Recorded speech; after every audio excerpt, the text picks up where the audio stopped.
Hello everyone, see you again. In today's course, I will introduce how to implement a computing virtualization to you. Actually, it includes three parts. The first part is CPU virtualization, the second is memory virtualization, and the last part is I/O virtualization. Let's start the first part. CPU virtualization. Computational virtualization is divided into three areas, named CPU virtualization, memory virtualization, and I/O virtualization. Let's first look at the first virtualization, CPU virtualization. CPU virtualization is implemented by means of time sharing. It first appeared on IBM's mainframe until IBM opened up its own CPU virtualization technology. The virtualization of x86 architecture began to flourish. The first thing that comes out is VMware and SIEM, and finally KVM. For security reasons, the CPU is divided into different protection domains, which are known as Ring 0, Ring 1, and Ring 2 and Ring 3. Only the operating system or driver instructions can run on the highest privileged Ring 0. This command is called the call command or privileged instruction. Other applications typically run on Ring 3, which has the lowest privilege. This type of instruction is called a user instruction. When there is a virtualization, there are two operating systems on one physical host. One is the host OS and another is guest OS. They all issue the privileged instruction. The hardware does not know the priority, so the sensitive instructions are issued by the guest OS. But they are deprived of privilege, and the instructions are all handed over to the hypervisor to execute the instruction. In the early days of CPU virtualization in the mainframe or mini-computer area, when the guest OS issued the sensitive instructions, the hypervisor could identify and capture them.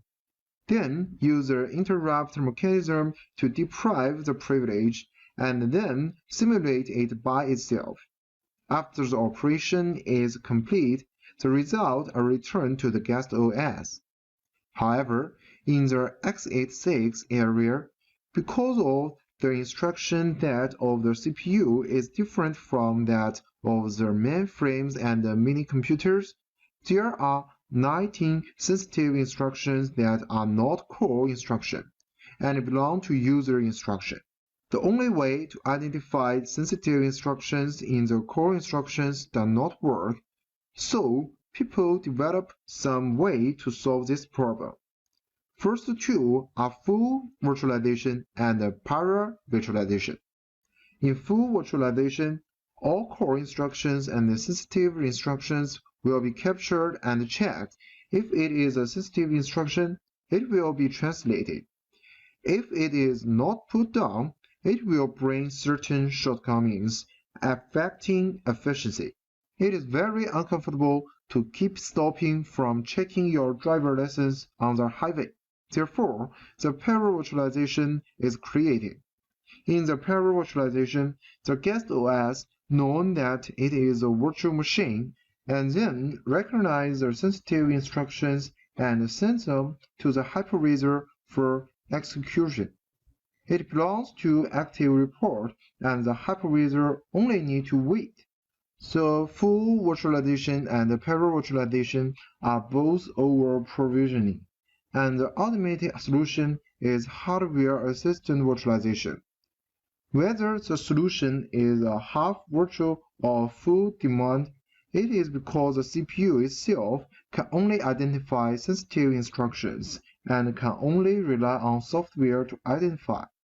As the virtualization applications become more and more widespread, the engines generated by the hardware can't sit still.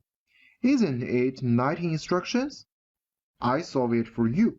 So they add new features to the CPU, which is our common VTX or AddamV function.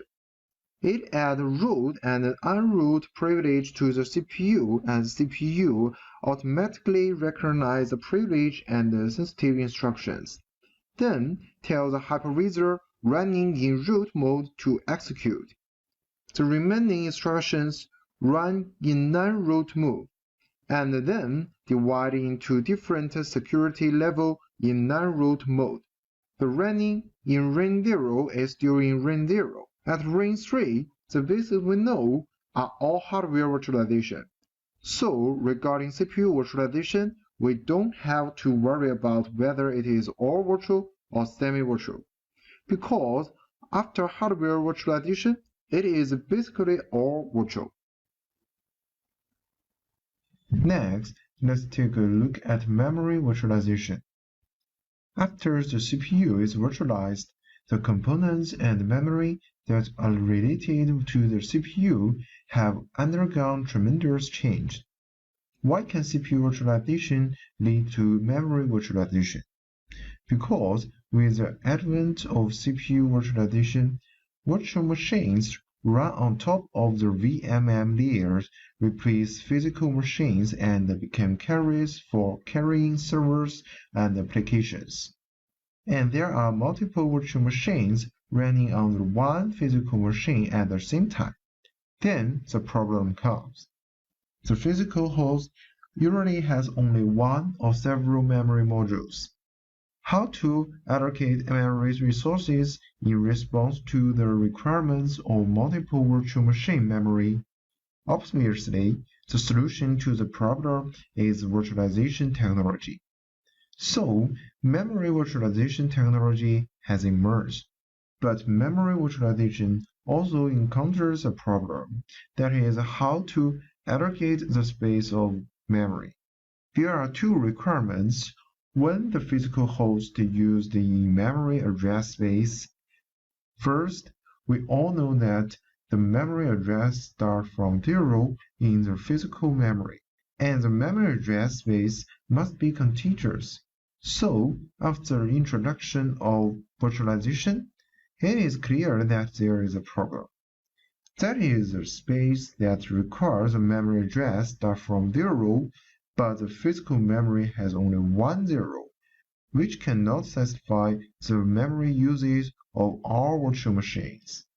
Second, the address is continuously allocated, and there are some solutions to solve the problem, even if it can allocate continuous physical memory for the virtual machine. But the memory usage is not high, and the flexibility is not good. The solution we use to solve this problem is to map the address. When doing the memory virtualization, we introduce a new address space, which is physical space of the client. Let the client feel that it's running in a real physical address space. In fact, the physical address is mapped in the virtual machine by the VMM. This perfectly solves the two problems we had before. Each virtual machine considers its own address code to be 0-based. That is what we saw on this graph. Each virtual machine considers its address are continuously, but the address is actually mapped to the physical machine are actually fragmented. The middle of this function is completely done by VMM, and this is memory virtualization. And the final area of computing virtualization is I/O virtualization.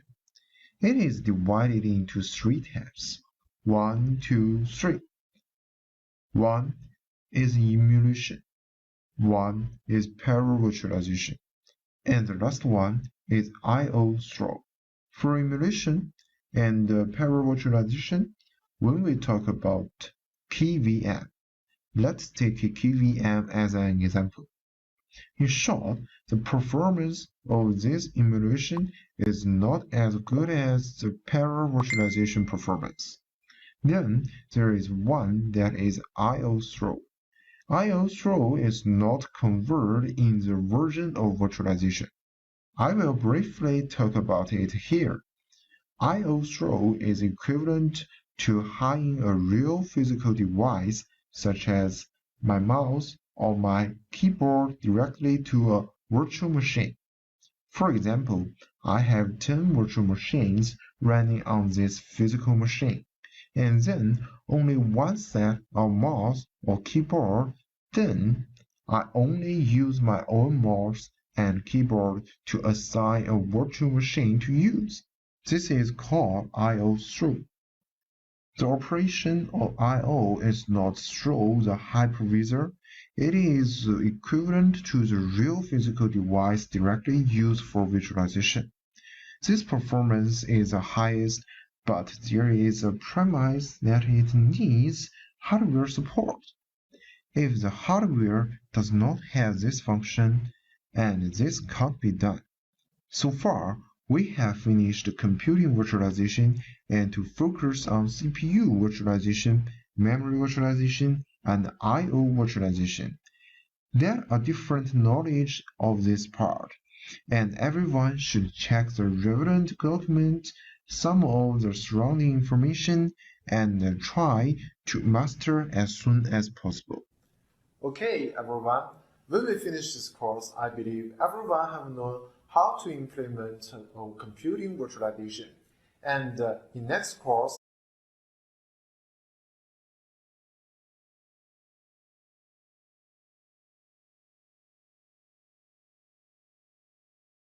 I will introduce the relationship between cloud computing and virtualization.